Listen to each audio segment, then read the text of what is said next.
So magandang araw Kabola, sa video nito pag-uusapan po natin ang mga iba't ibang rumor po na pinasabog po Kabola nitong si Snow Bad.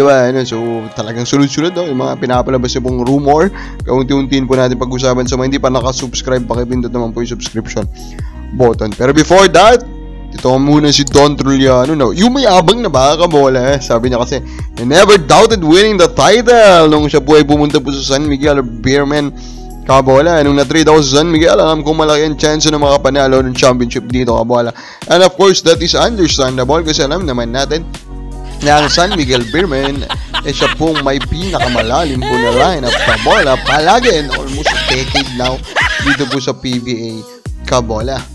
And this speaks a lot Kabola na alam po ng mga players of course ang status ng mga bawat team, no? I mean, yung mga naglalaro po sa Terra Firma, yung mga naglalaro sa Blackwater, they know what type of team they are playing for, Kabola. Pero it's about the money din eh. That is their job, Kabola. Dito nga muna tayo sa mga comments, Kabola. Sabi po ni Pablo Namok, dapat kuhanin ng conversion ng Baltasar, Tamayo, Pares, Lotter, para point guard, Nonoy, Ramon, Lebron Lopez. Mukhang fan po itong si Pablo Kabola nitong converge, and of course sabi niya gusto niya makuha na lahat po. And then papalitan mo na yung buong team nyo po ngayon, diba Kabola? Of course that is not realistic, pero kung pan po kayo ng converge, malapit na po siguro na makakuha sila ng isa pong blue chip prospect. At of course ang gusto nyo yan is itong naman po si Justin Baltasar Kabola. Now ito na, unahin natin pag-usapan ito pong rumor Kabola na pinost po nitong si Snow Bad. This one, team might replace coach soon. Gusto nyo ng clue? Ayoko Kabola. And of course, very obvious po yung pinapatungkulan niya dito. Yung word po na ayoko Kabola, yung ayo, which is Coach Aldin Ayo Kabola. So, yun nga yung pinag-uusapan nila. Coach Aldin Ayo just delivered a very bad, bigyan mo ba yun na open, close parenthesis Kabola, na tournament. Pero alam naman natin Kabola, there is a rumors Kabola na ginagawa nga nila ito to tank Kabola and get that number 1 pick para siguradong mapunta po sa kanila ang kanila pong tinatarget na si Justin Baltasar. Pero ang tanong, paano na ba para palitan mo si Coach Aldin Ayo? Simpleng sagot lang Kabola, of course hindi, diba? Coach Aldin Ayo, I believe, is still one of the best young coaches in the country Kabola. And yes, nagtatalo sila, pero nandun pa rin yung glimpses po potential good run under him Kabola, diba? And again, diba, hindi mo pwedeng i-test Kabola or i-measure kasi talaga yung greatness ni Aldin with their performance this season kasi nga meron silang goal, diba? And medyo obvious yan sa akin and sa karamihan po ng mga fans Kabola, diba? So with that, hindi masyadong i-measure po yan, no? Nang ganun-ganun na lang, diba? We need to be very, very careful in measuring that Kabola.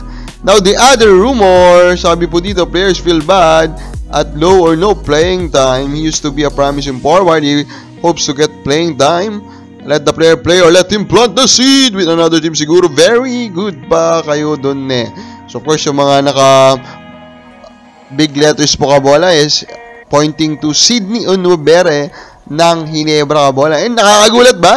Barangay Ginebra player gustong matrade, ano ba? Diba? At ito pa yung si Sydney Onubere. So we check the numbers Kabola. At yun na nga, 5 games lang yung nilaro niya Kabola. Ano po? Nung last po, or dito sa Commissioner's Cup. So kaya naman pala disappointed siya. Pero of course hindi rin naman nakakagulat yun. Knowing nga Kabola na kanilang import, away ka posisyon na niya. Pero still, diba? They could have given him more minutes kasi ito nga pong si Sydney Onubere, a versatile player naman. He can play 3, 4, 5, diba Kabola?